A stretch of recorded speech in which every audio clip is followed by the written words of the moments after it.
What's going on, everybody? Welcome to this very special edition of the Kings Court podcast. I'm your host, Vince Miracle. Joining me today, of course, is co-host Joe Morgan. Joe, say what's up to everybody. Hey, how's it going? And of course, you guys all know we have very, very special guest. You guys have heard him on KHDK plenty of times. He does the play-by-play announcing every once in a while there for the Sacramento Kings as well. Mr. Jason Ross. Jason, how you doing today, sir? I'm doing great, Vince. And Joe, how are you guys? Not too bad, man. Not too bad. Just enjoying another day, another Sunday. And, just really appreciating you coming on the show. So, No problem. Joe, I want to just, or Joe, Jason, I want to just jump right into this episode right here and just ask you straightforward. If you had to give a grade for the Sacramento Kings offseason, what would you give it? Probably, I'd go like a B plus. So I'm more optimistic about what they've done. I know the national media tore them apart for a lot of their moves, but I think where it could have gone, I personally did not like the look of going after Wesley Matthews and or Monte Ellis, and what came out of that, I think, is certainly a better team, a deeper team. Vlade clearly went for more guys from winning programs, championship guys, or winning college programs, and so it looks like it's going to be a better locker room. Now, that'll all be determined when the season starts, but I don't think they filled every need, but I think they filled a lot of needs, and I don't see how they're not better when the season starts. Yeah, so you're bringing it all up. They went really hard this offseason, making moves, really just trying to, rebuild this team. And there's no doubt in my mind that this 2015-16 roster is going to be extremely better, 10 times better than the 2014-15 roster, at least from what we've seen so far. But one of the biggest things that did happen was that trade to Philadelphia, and it seems like the national media with Adrian Wojnarowski, even Zach Lowe, they really hit on it, saying that was actually a bad move from the Sacramento Kings. But from my side, when I'm looking at it, it seems like it's a move that needed to happen for the Kings to actually get cap space to do these moves that they're doing right now. So when you're looking at it, when you see it, how did you analyze that trade? And did you feel like that was something they actually needed to do, or was it more of something like, well, I mean, it's a move that already happened, so? Well, I think it was a move ultimately. I think you're right, Vince. It had to happen to make all this other stuff possible. In the end, I think you have to just evaluate what you sent out. Jason Thompson, Carl Landry, and Nick Stauskas, all likable guys, good teammates. JT and Carl Landry have been around a while, and there's nothing wrong with them, but they weren't being part of winning teams, and certainly wasn't all their fault. And then Nick Stauskas, he was a early draft pick a year ago, and he only had 1 year, but I don't know ultimately what his ceiling will be. So I think they had to roll the dice there. I know some have said maybe they could have stretched these contracts and still paid for them and not given up their draft picks, but me personally, I don't like to pay for guys that aren't on your roster anymore. So I kind of agreed with how they did it. More people are hung up on the future draft pick or draft picks they may lose, but if this team truly gets better, then those draft picks are going to be in the teens or 20s. So I don't know. It was a risk. All trades are and all transactions are, but I think it opened up and gave them a lot more financial flexibility to really go after all the guys that they got in the offseason. And let's start talking about some of these guys. They got Rajon Rondo, of course. That was probably the biggest name that came out of all of these offseason signings. Although, in my personal opinion, the biggest offseason signing that we did acquire was Costa Koufis, or however you pronounce his name. And, of course, Marco Bellinelli, Caron Butler. And, of course, we're going to hit on the Luc Mbah a Moute thing a little bit later as well because of the news that's coming up with that. But who do you think was probably the most significant signing out of all of these players? Well, I mean, I think the guy that grabbed the headlines is Rondo, and if all things are pointing towards him starting, I don't know if that's a certainty, but if he's your starting point guard, then that has to be the biggest signing. And I don't know that that's been answered yet. I'm personally a big fan of Collison. I was a little leery of the Rondo signing, but at 1 year, I can see why you do it. I mean, he's playing for another contract, and if he's successful in Sacramento, then good for the Kings because you got him great at 1 year and with the potential to sign him. And if he moves on, well, it's because you got him and he played well for you. So, and then if it's not good, well, then you only committed to 1 year and you got Collison and maybe Curry or other guys that could eventually play some points. So that's probably the biggest name, but I just like the total part of it. I mean, I think Caron Butler may be a guy that won't play a lot, but he played with Peja. He played with Vlade in the second time around with the Lakers and the championship team with Peja. And everything I've heard about him, it took, I think Vlade's conversation with him was 2 minutes to get him to come here. He's a veteran. He'll help that clubhouse or the locker room, I should say. And if he plays 30 seconds or 20 minutes, I just think he's going to be a help to the team. So guys like that, really all of them combined. I mean, what Bellinelli's been on the championship team and his shooting skills will help this team. And then, as you said, Kufis, I mean, defensively, he'll probably he won't be glamorous. He's going to be a rotation guy, but and George Karl liked him the first time with him in Denver. So, I almost like all the pieces. Rondo's the one I'm most leery of, just based on whether or not he still got it. But if he does, then I think the Kings got a pretty good move there. You bring up Rondo. That is the headlining name that came out of this entire offseason. But you also brought up Darren Collison. And he played really, really, really good. A career year, basically, in Sacramento this past season, being a starter for the Sacramento Kings until ultimately getting injured and having to sit, I think, 34, 35-plus games.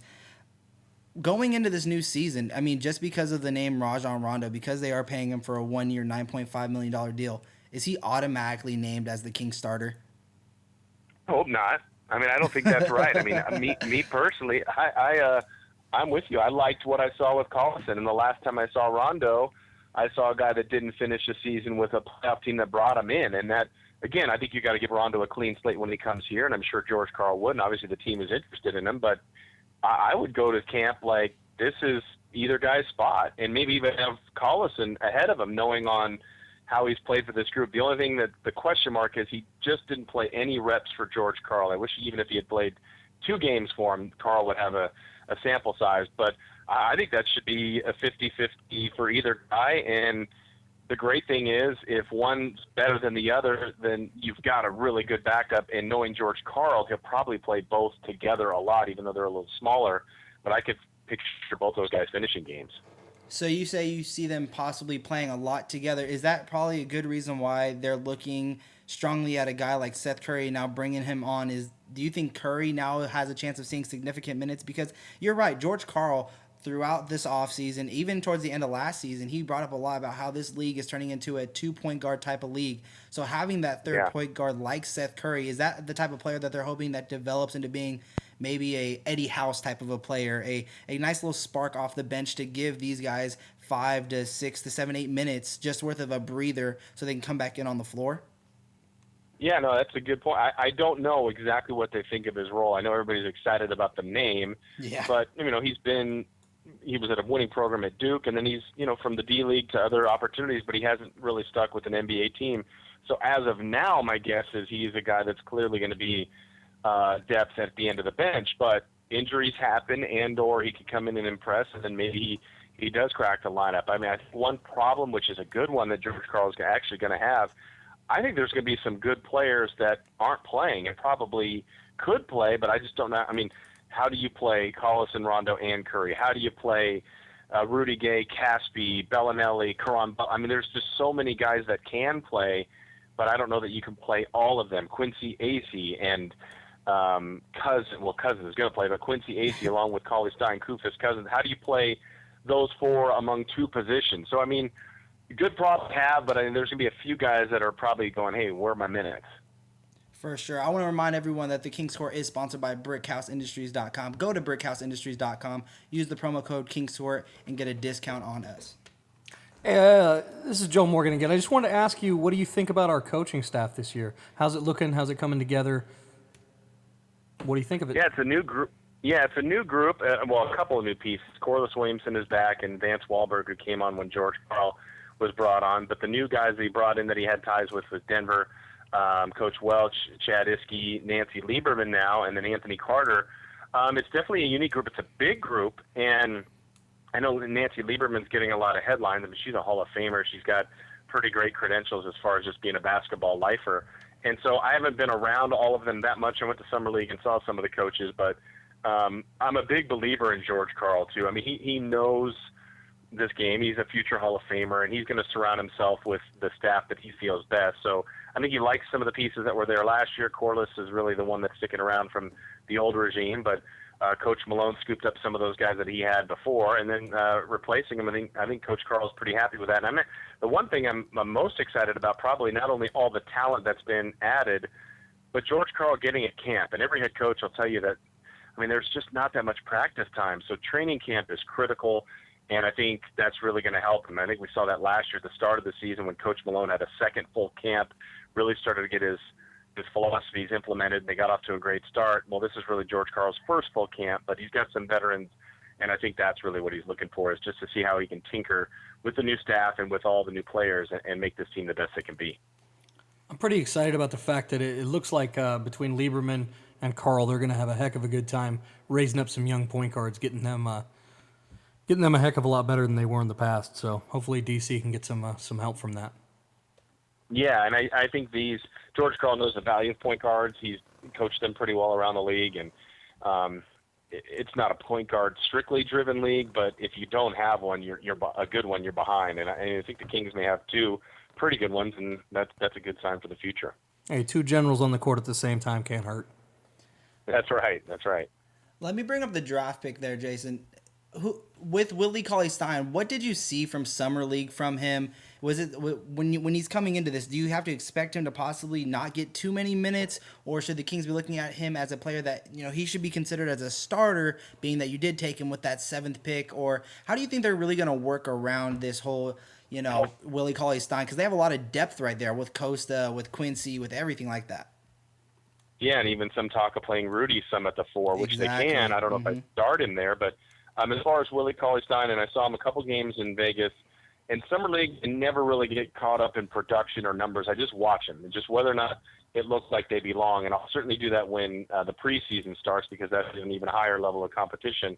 But it sure looked like he belonged. And I don't even know what his numbers were, the games I watched. What impressed me the most was his change of pace getting up and down. I mean, he transitioned from offense to defense so quickly, long strides. I mean, a great athlete. So he gets up and down the floor really quickly. So, and defensively, it looks to me like he's ready to go. I mean, I know it was Summer League competition, but I think he's going to be able to contribute right away. I mean, he's the SEC Defensive Player of the Year. That's his strength and his skill set, and I don't see how he couldn't help this team that way. I think he's a little raw offensively, but I don't know that they're going to need much. I mean, there's a few – they got some scores, certainly, and so I don't know if he'll start. George Karl in the past has been a little bit difficult on rookies, but – coach is also going to know if Willie Cauley-Stein gives him his best chance, he'll play him. So I think he's going to get every opportunity to play and be in that rotation amongst minutes, because they drafted him high, they think highly of him, and I think he's got a skill set that can help certainly defensively. All right. We got a question from our chat line from Catter J. We know Wahlberg brings the dribble drive offense. Do the other coaches have a particular thing that they bring? Iskey, Welch, Lieberman, anything you know of? I don't know of anything offhand. I know that that's definitely what Vance was known for most. I know they've made Iskey the associate head coach, and just maybe his experience with George Karl. But watching George Karl work, too, the one thing he said over the years that he's become much better at is allowing assistants to have a voice and to have opinions and to share their concepts and ideas. So I don't know that anyone necessarily has a trademark like Vance Wahlberg did, but if they do, or if there's something that George Karl sees, he'll definitely allow them to do it. Outstanding.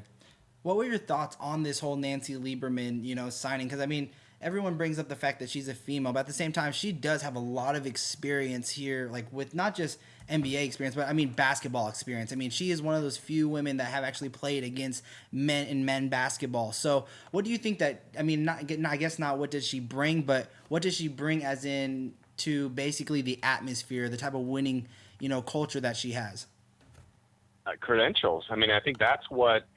And assistants all have different types of roles. I'm not belittling what they do. Some are responsible more for the guards, for the bigs, for the scouting report. I'm sure she'll be involved in the regular routine of everything. But it's her credentials. For one, a Hall of Fame player. She's been a coach. She's been a GM. She's been an analyst. She's been on the radio. She's been on TV. I mean, she's a basketball lifer. So, I think the headlines are the Kings bring in a female assistant coach, but, she's just another assistant coach that knows the game very, very well at the highest of level, played it and competes. And what I've also heard from her so far that I really appreciate is she is so thankful for the opportunity and wants to make the most of it. I did see her at Summer League, and I think George Karl was kind of testing the waters and obviously must have liked what he'd seen, and that's been rumored for a while, so he's known her and had a connection, and I won't be surprised if we see a lot more of this from other teams. So I think she'll just. This is probably what she would want it to be too. She's just another assistant, and that's. I know she'll get more attention for it, but she'll just be one of the group, and I think she'll do a great job for them. When do you think we'll actually see a woman head coach in the NBA? Do you think it's on the verge of happening? Because, I mean, look what Becky Hammonds did down in Summer League. You got Nancy Lieberman now joining the coaching staff here. I mean, are we getting to that verge where we're actually going to see it now be a head coach in the NBA?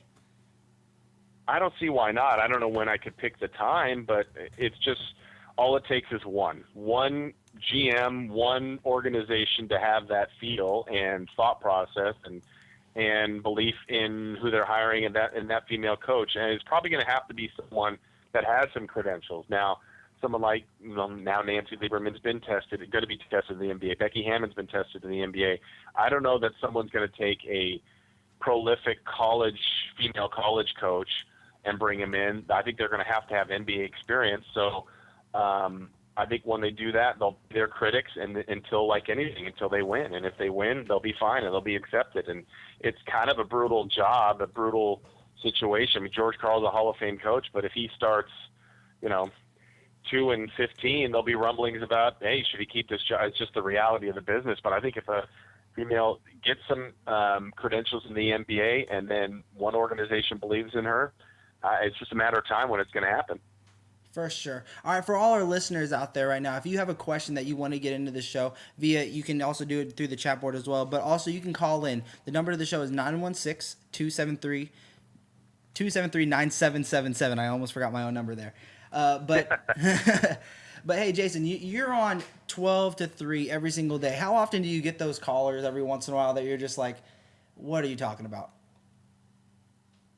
Let's see. Right after you put out the phone lines too, Vince. Now they're going to call in. I'm excited for that. That's what I want to start getting in here. Yeah.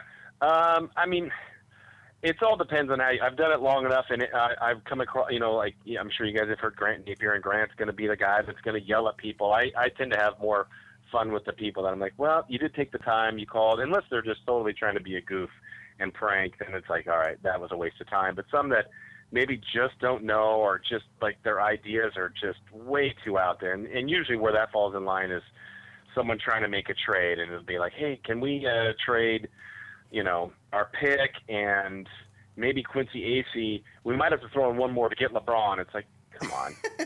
I mean, it's just stuff that doesn't, well, we're giving it 3 for 1. Yeah, okay. I mean, I always try to, let's do it in reality. If I'm Cleveland and you're calling me and you're asking for LeBron, I'm starting with Cousins. And probably say, well, I don't want to do it. I go, well, exactly. So the trade's not going to happen. So you try to, I don't know. It just depends on everybody's personality deals with the interesting callers, I would say, differently. But I don't know. I tend to have more fun with it. Well, plus you also have that wingman of Deuce right there next to you who really has no filter and will just say what's extremely on his mind at any moment at any given time. That's right.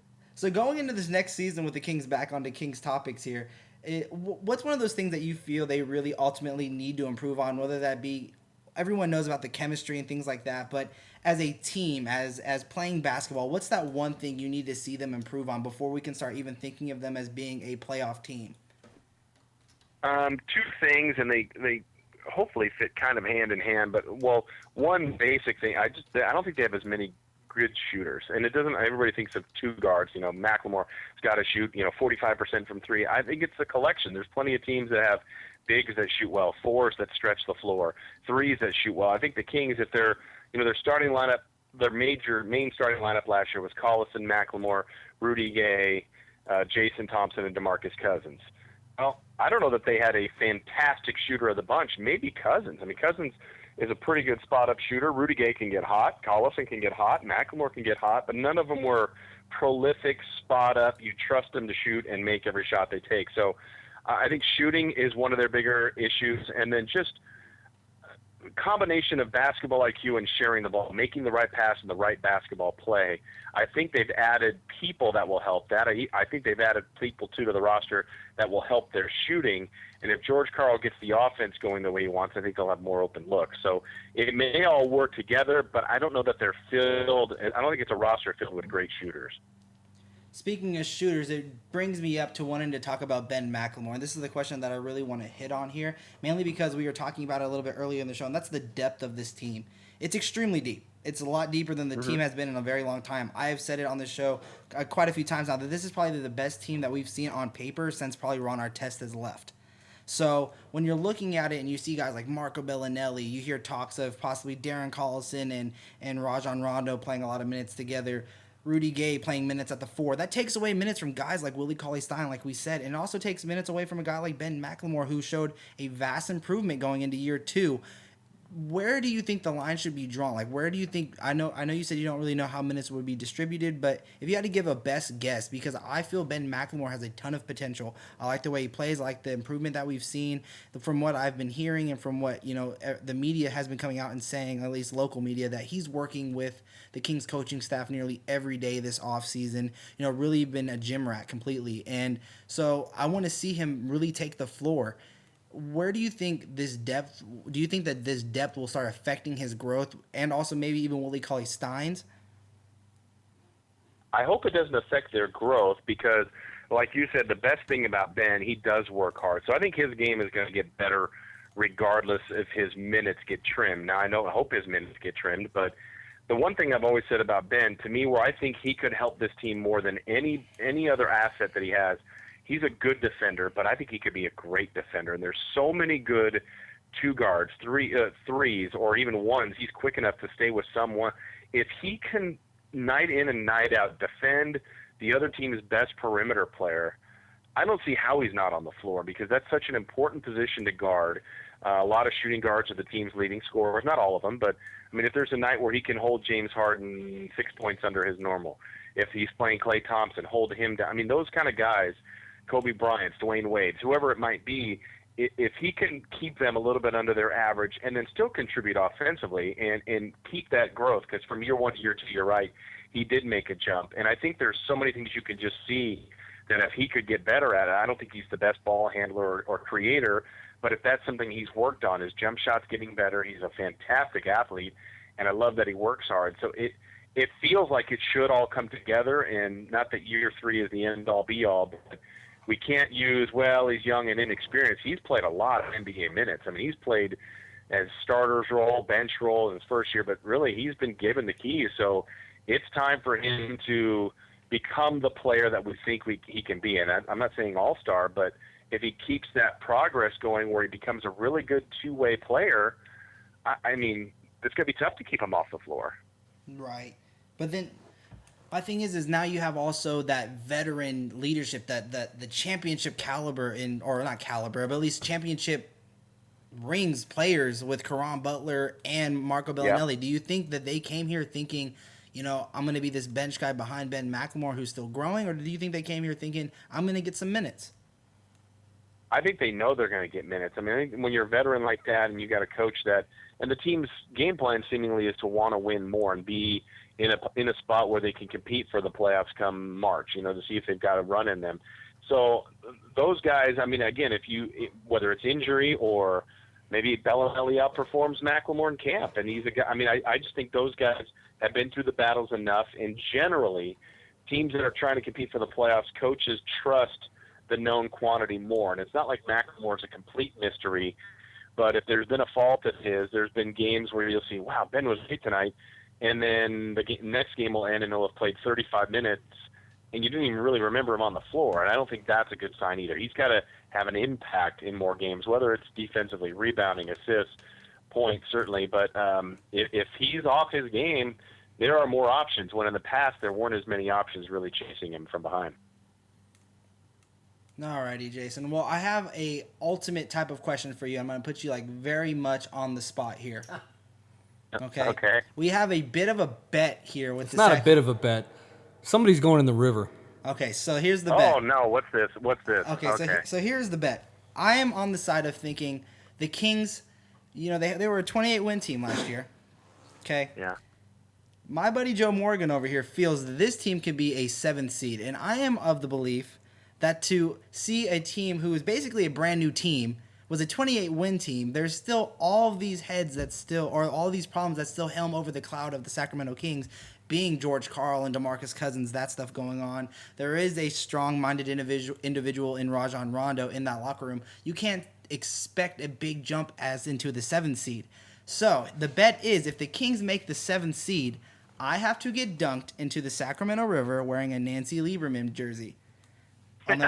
On the rebuttal of that, my buddy Joe Morgan here, if they are not 7th seed, so I still win this bet whether the Kings make the playoffs or not. As long as they make an 8th seed or lower, I mean, I win the bet. So I kind of win either way. So if they make the playoffs, I can still be happy as an 8th seed, and I don't get dunked in the river. But if he loses, he has to get dunked in the river as well, wearing one of my Kings jerseys. I believe it's the Jimmer Fredette jersey. Yeah, that was the bet, Jimmer. So what side would you fall on?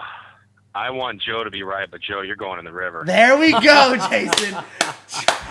There we go. Oh, man, there's no chance. I'm pushing him off of the Tower Bridge wearing a Nancy Lieberman jersey. I just feel it, man. They're going to be good this year. You know what? I want Joe to be right. Maybe I could get in on this. I'll wear some sort of jersey and go. If they're 7 or better, I wouldn't care about going in the river. I wouldn't care about it either. But okay, so so Jason, you're gonna get on it too. So if I get you if I get you a Nancy Lieberman jersey, will you meet me at the Sacramento River and just you have to get pushed in from Joe Morgan? No, I'll wear the Jimmer. You'll wear the Jimmer. Okay. Awesome. I'll wear the Jimmer. So if Joe's right, since you wear the Nancy Lieberman, I'll wear the Jimmer. We'll go on the 7th seed or better, and we'll be happy. I'll be happy to do that, Joe. I'm not gonna. Happy. Actually, I think Vince, I honestly think if they get 8, Joe should win. You know what? Forget it. You know, I'll throw that out there. You know, I'll so confident. I'll throw that out there. If the Kings get 8, I will still jump in the Sacramento pond because there's no water in that river anymore, anyways. I'm telling you right now, I got all the faith in the world because these guys have the right motivation. Talking about Rondo having a 1-year contract, needing to get better, needing to play good just to feed himself. I mean, hey, you want to make more money, you know what I'm saying? You got to stay in the league. Stay in the league, you got to be good. You got, the young kid, Willie Cauley-Stein. I think he's going to come out a lot stronger than a lot of other people. And if not, Karl has so many pieces this year. He can go in a defensive set. He can go in a fast set with 2 point guards. He has a lot of options. We've given him maybe not any one 5-man team that looks like an all-star team, but he has all-star qualities of each type of team he wants to throw out there. If you want to run defense, you got five guys that can run a great defense. If you want to run a fast set, you got guys. You can run 5 out there in a fast set. You have a lot of options. And Karl is going to be a Hall of Famer, so I think he can do it. Oh, man, I love it. I'll go on the river. I'll do it. I don't care. Hey, I got another question for you off of the text line here. Yeah. Okay, hold on one second. Oh, I'm sorry. It's Drunberg here, and I'm always bad at reading these names, but Drunberg, because people type in the craziest stuff. Who does Jason have as this season's X Factor? I think what he means is who do you think is going to be the piece that either pushes us over or breaks us?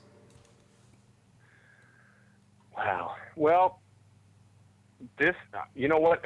And we've talked about every single important piece, right? We've talked about the new additions, new coaches, new style, all the different. I'm going to the big fella. We don't talk about him enough. This team is going to go as far as DeMarcus does, and DeMarcus was awesome.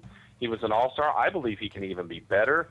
And the other thing I think people forget, with all the wins they had last year, he missed 23 games. So let's just say he plays those 23 games. I know they're not going 0-23. Now, they may not win, 20 of them, but even if they had won 7 more, now we're talking about a team that won in their mid-30s, and to jump to that 7 seed now we wouldn't think would be that crazy with the addition. So I think this team goes as far as he carries them, because I think, honestly, if he got hurt or missed a substantial amount of time, they've got a lot of things to recover in a lot of other areas, but I mean, it's so tough to replace his talent, his skill set, his numbers.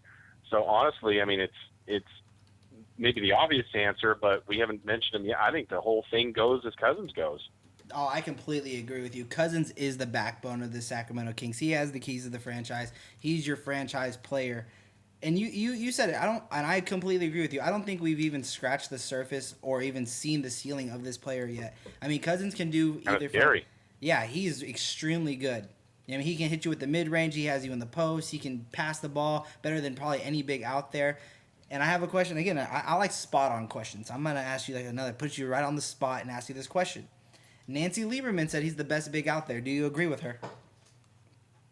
Yeah, it's really hard to judge, but yeah, I mean, I think it almost depends on what you're looking for, because what would be a knock against him is I don't know why they haven't won more. There are plenty of excuses. He's been the best player. We could say different coaches, threat to move, the uncertainty in the front office. A lot of junk has gone on around him. So I'll give him even the benefit of the doubt of that.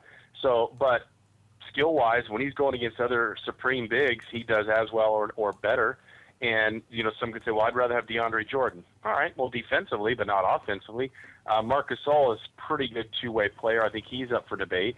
Dwight Howard, well, Cousins has chewed him up all the time. So I just think it's not a night-to-night thing, but I know if you're put all the bigs out there and most of the GMs drafting, I don't see who wouldn't, I think most of them would take Cousins first. And what he gets knocked is his reputation, but I think he's cleaned some of that up, not all of it, but I think he continues to work at it.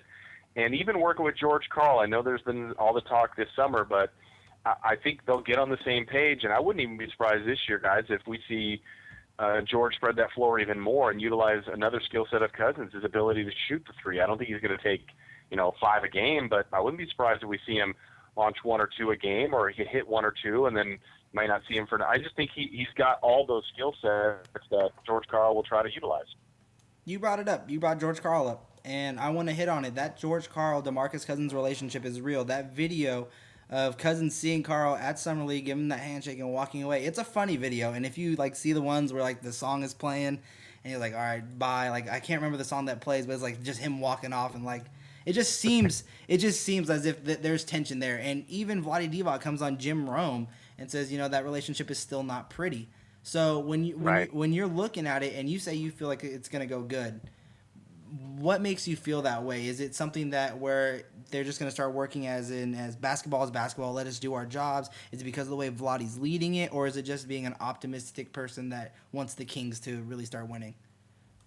Well, it's probably a combo of all of it. I mean, I'm always optimistic that things will work out, but they don't always do. But I think where it's going to fall in place is a couple things. Vladdy's going to make sure it does, or do what he can. I mean, ultimately it's going to be up to those two individuals. But I think they're also both smart enough to know that they need each other. And at the end, I mean, my honest feeling of how this all kind of happened, George Karl had 30 games to look at this team. I think he looked at this team and felt the team needed to be changed around. And one of the things he was probably throwing out there is, well, one way to change it is to deal with DeMarcus Cousins, because you're going to get a lot of things in return for DeMarcus Cousins. Well, I think that was something that was maybe thrown out, whether it was serious or not. And then that got back to DeMarcus, and that did not sit well. So I think that's something that those two can probably discuss. And then in the end, Vlade Divac and Vivek Ranadive have made it about as publicly clear as possible that they're not moving DeMarcus. So unless they are saying something else behind closed doors, I don't think they want to move him. George Karl has heard that in the media, probably personally. So what's his choice? He's got to coach him, and he's got a good big man to coach. And I think he probably likes the roster they've surrounded him with, thinking some of these veterans will keep things in order too. So I maybe, and both have egos. I don't know that either one has reached out to one another yet in some, thorough conversation, but it's going to happen. And I think they'll be able to patch that. I think the assistants will help in that, and Vlade will help in that. And if it doesn't, I guess the one who would look the worst in this is probably Coach Karl, because I don't think the team is going to move DeMarcus Cousins. So I think Karl knows this is his last best chance to coach a team. He's got a pretty good team. He's got a stud big man, so he's going to make it work. I think at the price that they're getting paid, $19.5, I think is what Cousins is getting this year. I don't know what Karl gets paid, but, man, if I'm making $19.5, I can have the worst boss in the world, and I'm going to show up to work. And I think Karl's going to do the same thing. They're both grown-ups. They're both going to work through it. But I got one more. I'm sorry. Go ahead. Oh, go ahead. Well, I was going to say, we've seen examples. There was even a story, I think this last week, that Phil Jackson talked about how he could just feel the daggers that Kobe was throwing at him all the time, visual daggers at practice, and Shaq and Kobe didn't like each other. That's fine. That happens a lot. Coworkers don't like each other. But if you can work together, and that's what this team will do. And then the one thing DeMarcus hasn't been around is a team that wins. And if this team started to win, I think everybody would be happier. So I hope that happens early for him, and then I think it'll all smooth itself out. So you say that everyone has those coworkers that they don't really like working with. Can you name one right now? Nope. Man, you're trying to get controversy up in here. I see how it is. I try to. I put them on the spot. That's what I do. Yeah. All right, hey, I got Vince, I'm another one putting you off in of the the text river. line. Yeah. You can throw me in the river. Do you and Deuce create the schedule for Kings Talk once the schedule comes out, or do you already have the schedule? Some of the guys in the chat room want to know what the schedule is coming up. Yeah, Kings Talk basically is strictly around the game. So, when the schedule comes out, a typical week seems to be Kings play like Monday, Tuesday, Friday, or Monday, Wednesday, Friday. So our choices are Tuesday, Thursday to have Kings Talk, and then we have other, if it's still, let's see, not September, maybe other like late in the year when it's in April and the A's are playing. Well, the A's may have a night off on Thursday. Well, then we're going to put Kings Talk on a Thursday, or sometimes we don't have a choice, but it's basically around the games, and usually there's 2 to 3 games in the week, and it's going to fall on one of the other 2 days. Yeah. Okay, outstanding. Hey, Jason, we're going to come down to that final few minutes here with you. I want to ask you this real quick. What has been the best game that you've actually got to call? Oh man, that I called. Let's see. There were so many games at the beginning that I had a chance to do that they just weren't competitive in. This year was really excited. I got a bunch of games early before Malone and before Cousins got sick and before Malone was gone. I had 3 games at the beginning of the season, and they were great. It was Halloween against Portland. It was a great home win. Then they went to L.A. and beat the Clippers. I love that one. But I think maybe my favorite one, I'm going to go with when they beat the Spurs at home this year. I really enjoyed that game. They were playing well. Actually, I think they had just come home from those heartbreaking losses in Dallas and that Memphis game, that .3 game where they lost at the buzzer. And so it was starting to feel like it was unraveling, and now here they are hosting the Spurs, but they played great and came back and won. That was one of my – I love the game, too, this year when they beat Phoenix at the buzzer with Cousins, buzzer beater, but probably beating the Spurs was the most fun I've had calling the game. Okay, on that same note, what's the favorite call you've ever made? What was the favorite play you've ever seen? Just watching a slam dunk from somebody, whatever it was. What was your best? I don't know what my favorites are. Just like truly when I'm surprised. I'm watching the same thing everyone else is, and I've seen thousands of games. But when you're truly surprised by something and you just don't see it coming, and something that got a lot of traction on the air, I guess.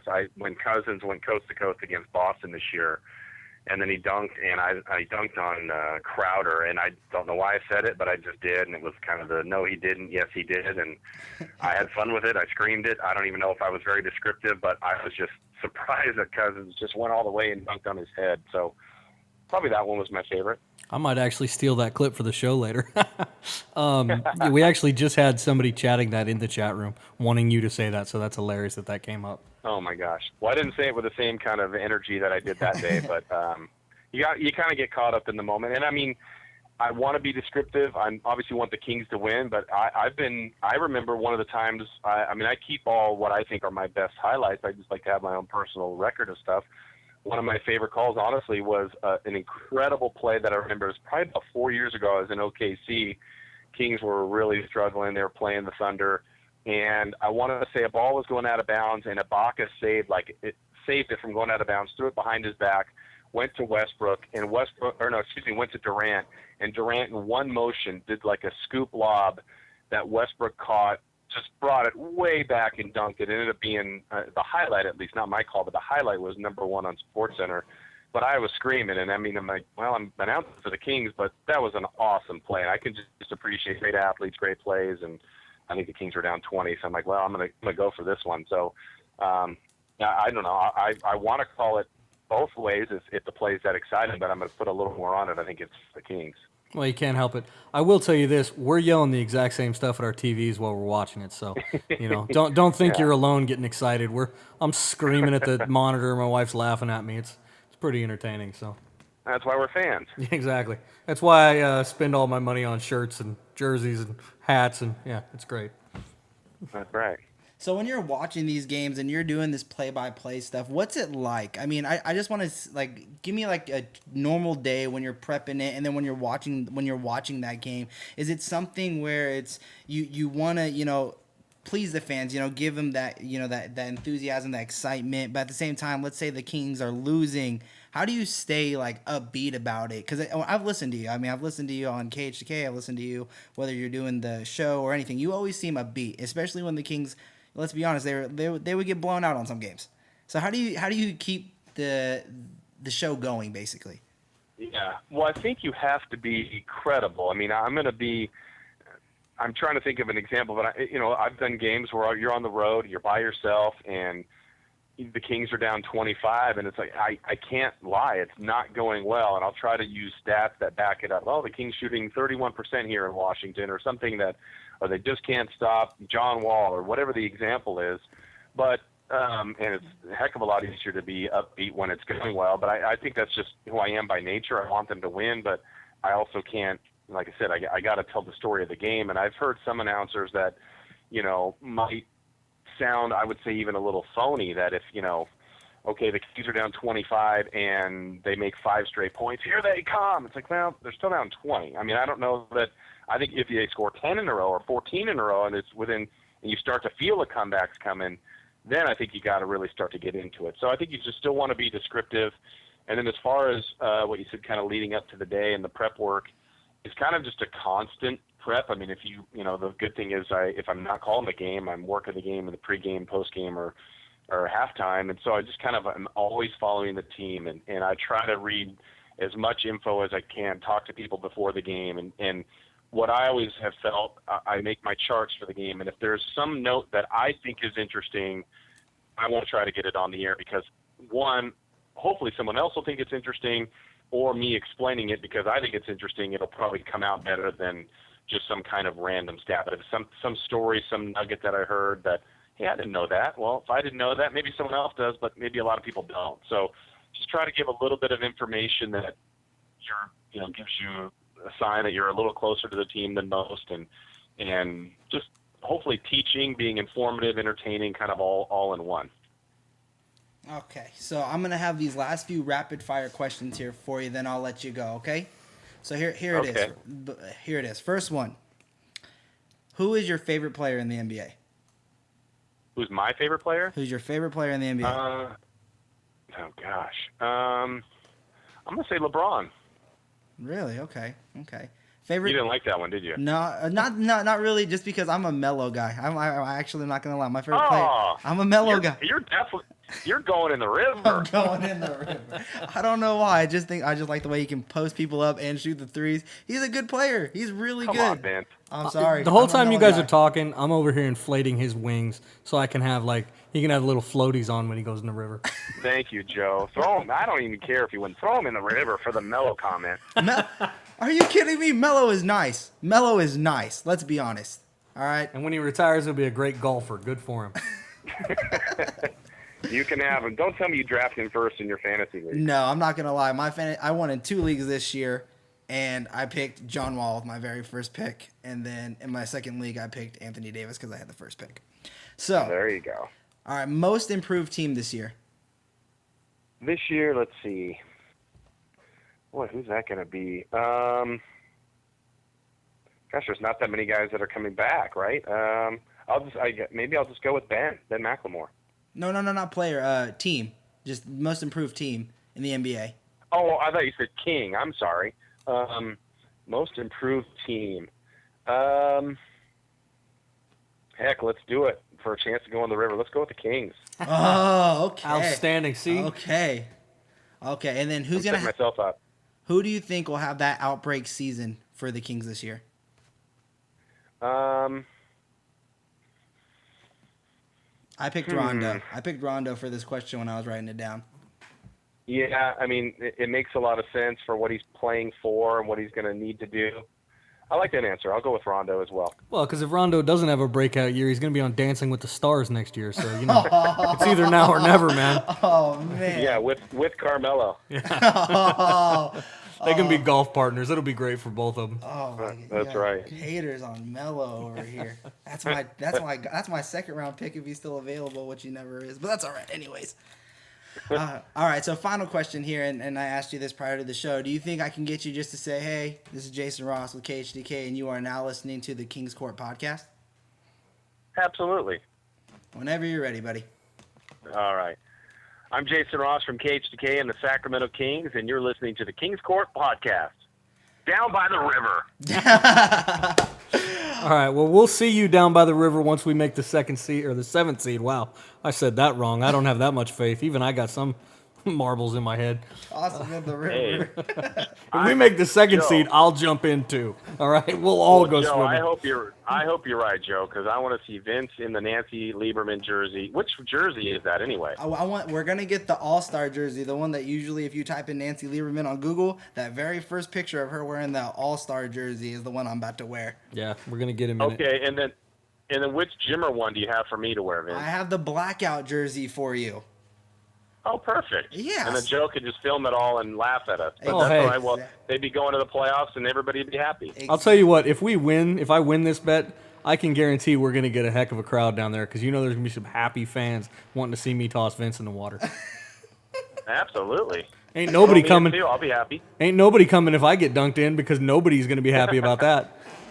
I know it. I know it. Me I'm and rooting Vince for you, alone Joe. down by the river, him just crying. We still lost. All right, Jason, That's man. right. I really appreciate you coming on the show, taking the time to come on.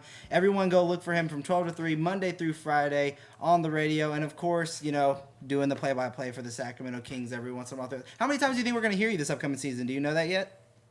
I don't know if we know it yet, but last year I think I did 10 to 12, maybe 12 games, so hopefully about the same 10 or 12. That'd be great. Awesome. Well, I hope to have you on the show again very, very soon. I hope you have a good rest of your weekend, and I'll be listening to you tomorrow from 12 to 3. All right, thanks, guys. Thank Hey, you. have a good one. Thank you much. All right, you too.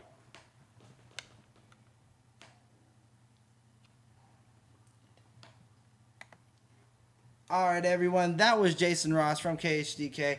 All of that was brought to you by the Kings Court, presented by SacKingsNation.com, and, of course, sponsored by BrickHouseIndustries.com. Go to BrickHouseIndustries.com, use the promo code KingsCourt, and get a discount on us.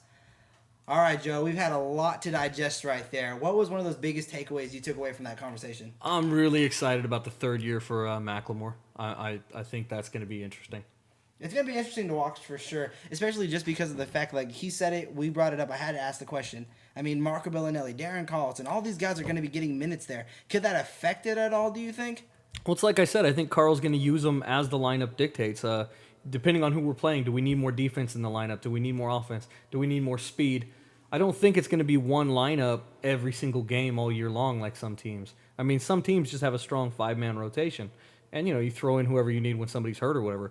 I think we're going to see different 5 guys every week. I just don't think it's going to play out the traditional old school way. Again, we got pieces that are strong in one area, not pieces that are strong across the board. Right, we can see that Jason Kidd effect, how he's doing it in Milwaukee, and you guys can hear Jared Dudley say this on the Low Post podcast with Zach Lowe. He'll tell you Jason Kidd will take you out if he needs to. He'll use every man on that roster if he has to find the lineup that works, and we could possibly see that because this team is deep. And what will not surprise me, and I didn't ask him about this, is maybe we might see Ben McLemore play some 3.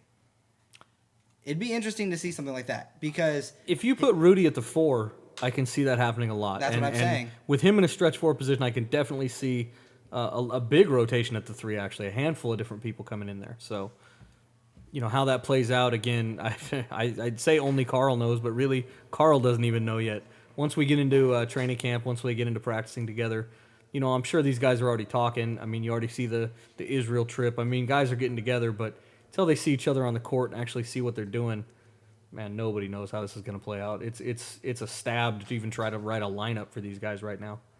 Definitely. All right, guys. Well, now we want to hear from you. You guys leave your comments in the comment section below. Let us know what you guys all thought from the Jason Ross interview, everything like that. If you guys have not heard any of our previous episodes and you're just a first-time listener, well, welcome to the show. Go listen to all of our old stuff, youtube.com/SacKingsNation. If you guys have any last-minute phone calls that you want to get in, do it right now because we're about to start talking about a lot of the articles that we're expecting to bring up this week. So if you do have a question or anything that you have any thoughts or any ideas that you have jumping around for possible more episodes, Kings Court support questions, Sacramento Kings questions, start calling right now, 916-273-9777. As now we move on, Joe, you've been working on this whole situation that you've been doing where you're breaking down each team's starting point guard position, starting shooting guard, basically the entire position in the Western Conference. You're now moving on to small forwards that I should be editing later tonight, going up Monday morning. Yeah, I was going to say, I thought that'd be up tonight, so we'll try to get that posted for you guys tonight. That's what I texted out earlier, but we'll see how that plays out. Yeah. Hey, I'm a writer, man. He's an editor. There's going to be some spelling mistakes, so he's got to clean me up a little bit. Especially since there'll probably even be more after that, since I'm not that great of an editor. But anyways, let them know, kind of breaking it down, what you're doing, because I don't think everyone fully understands what you're trying to get into with this. Okay, my concept is this. I'm going to run the starting five for each team. So I'm going to do the point guards, I'm going to do the shooting guards, small forward, power forward, center. At the end of that, I'm going to run the coaches. At the end of that, I'm going to run the benches. When I get all that together, I'm going to take the mathematics of that. So if you're in the 1 spot all the way down to the 15 spot, I'm gonna do the math on that, divide it by the number, and then mathematically put them in order of who I think is going to end up where. And the last article will be where everybody's going to land in the West and how it's going to play out. I'll probably try to do the exact same thing about halfway through the season, and see how well my first predictions came, and how well the teams are actually doing. Part of that is when people are arguing with me about the grades that I'm giving, this is a grade for how I think they're going to do this year. Don't tell me, oh, he was great last year. Well, hey, maybe he's on a worse team now. Hey, maybe he did this, maybe he did that last year. Good for him. I'm telling you what I think he's going to do this year, how his team is going to do this year, and that's it. So if you have comments, questions on that, hey, I love to see him at the bottom, man. I'll debate you all day. I got nowhere to be. So basically, if for those who want to get a little breakdown even more, so what you're saying is, let's say you have Tony Parker at the 7th or 6th spot, which he should be higher on your list because of how we talked about it earlier. Hey, we're arguing all day about this, but it's my list. Okay, so if you have Tony Parker at the 5 spot, and then you have, let's say, Kawhi Leonard at 1, you're gonna basically put those, hey, small forward or point guard at 6, small forward at 1. You work it together. You try to mix it all together, and that's gonna how you formulate. Yeah, at the end of it all, you're gonna divide the number by all 7. So the 5 starting positions, the coaching staff, and the bench. So you divide all the math. You add it all up, divide it by 7, and then whatever that number is, you just put them in numerical order. So if one team has a 2.4 and the next team has a 5.6, then they're coming in behind them.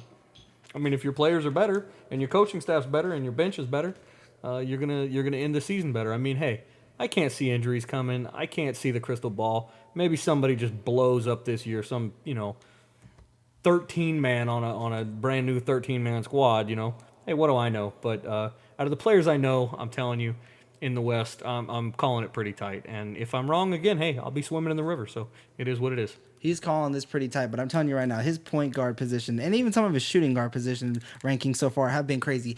He has Tony Parker just above Emmanuel Mudiay. Yet the reason why he put Stephen Curry as number 1 is because, it's all about getting the title. Okay, then, why isn't Tony Parker in your top 5, Joe? I mean, seriously, he's better than who did you have ahead of him? I don't even remember. Man, see again.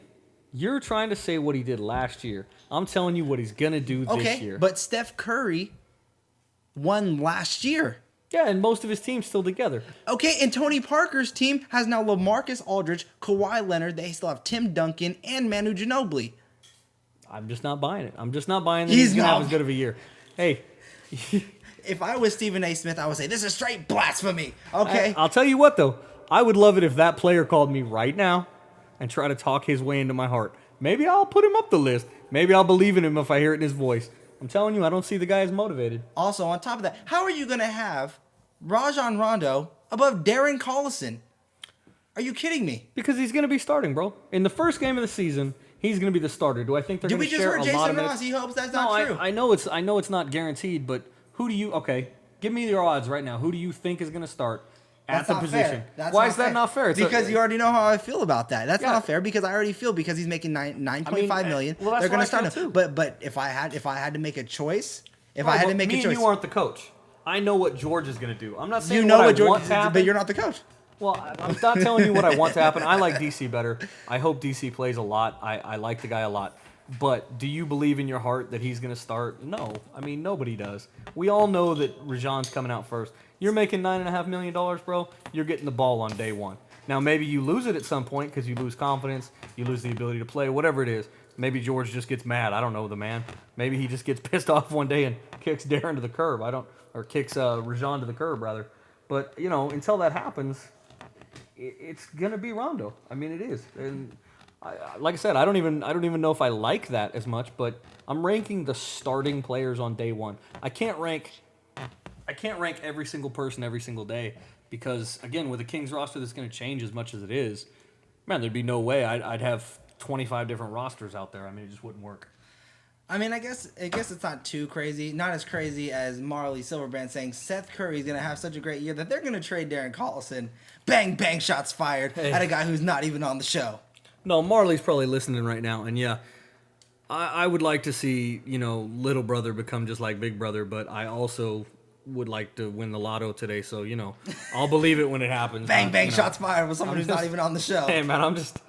all it is 6 numbers. All you got to do is get them right? That's all Seth's got to do. Just get 6 numbers right. He could win the lotto, too. All right, last question, then we're going to end out this show here.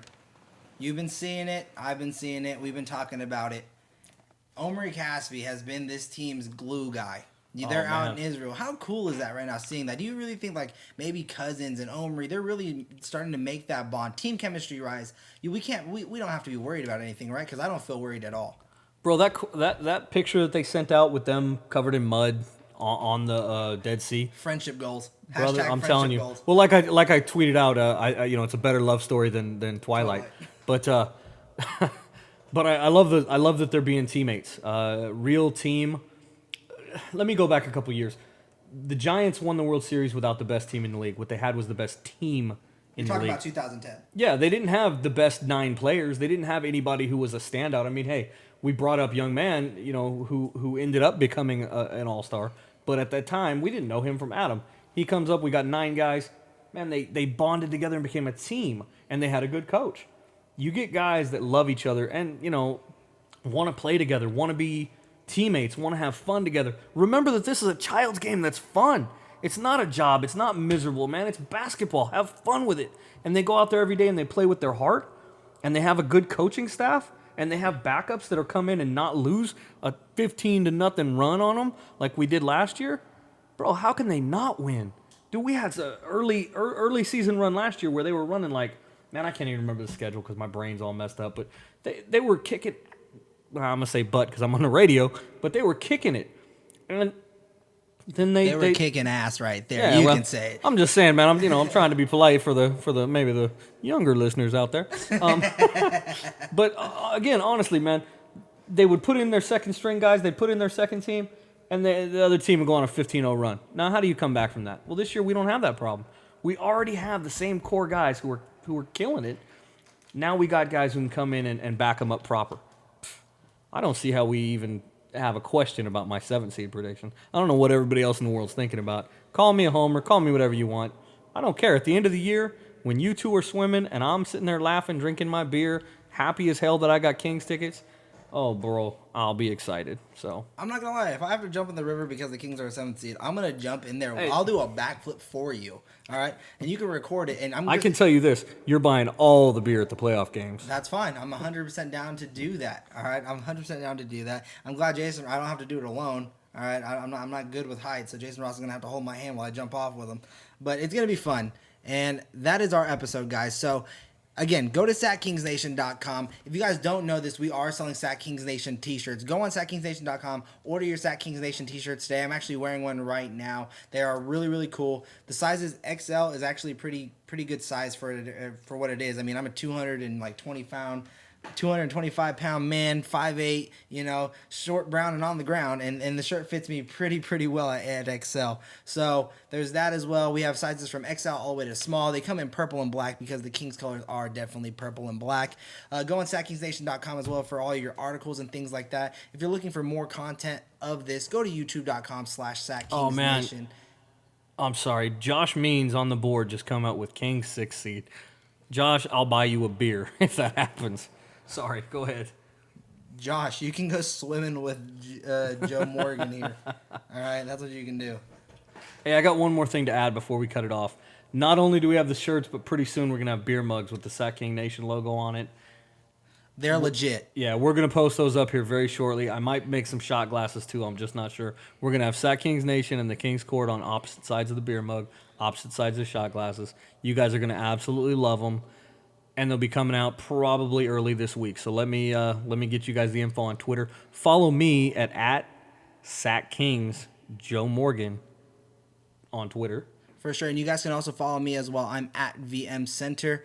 I want to remind everyone that you guys can, like I said, go on youtube.com/SacKingsNation for all of our previous episodes, or subscribe to us on either iTunes or StitcherRadio.com. We are also on, or I'm also on ArroyoPain.com writing there. We are also looking for around 2 more writers for SacKingsNation.com because we want to keep having content and more, just more writers on there as much as possible. Joe, you've actually been on this writing staff now for what, 2-3 weeks now? Yeah, a couple weeks now. Yeah, so I mean, be personal. I mean, I know I'm the guy who writes everything. I know I'm looking over your stuff, but I'm pretty nice to talk to, right? Tell them how it's been on the Sac Kings Nation staff. Oh, man, we've been having a really fun time. And now that we have a professional podcasting studio that we just set up, we're going to have a lot of fun with this. I've been trying to get you guys content every day.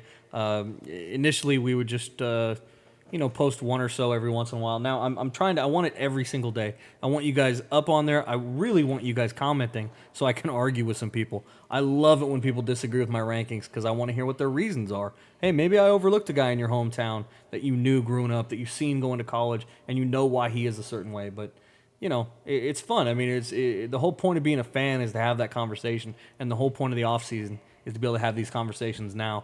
Once they start playing, man, I just want them to win.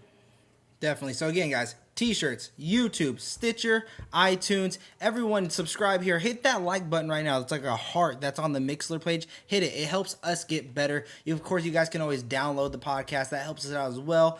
Follow us on Twitter, Sac Kings J Morgan, VM Center on Twitter. Follow Sac Kings Nation on Twitter at SKN Articles. You guys can also see a lot of my stuff on ArroyoPain.com. And that's basically it. Do you have any final thoughts so far?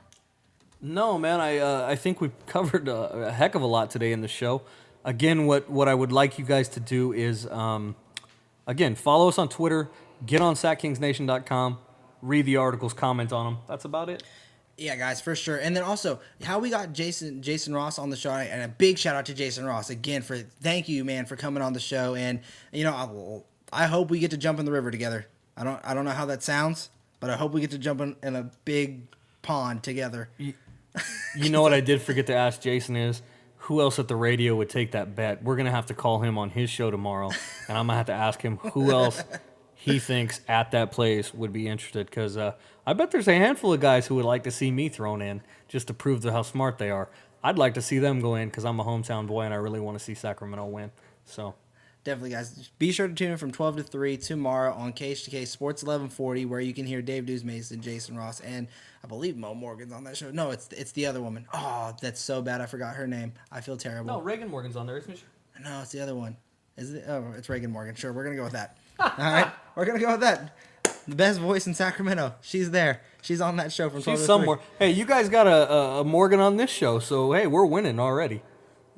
Yeah, our Morgan's better looking, too. Oh, bro, I'm hot. If I wasn't me, I would love me.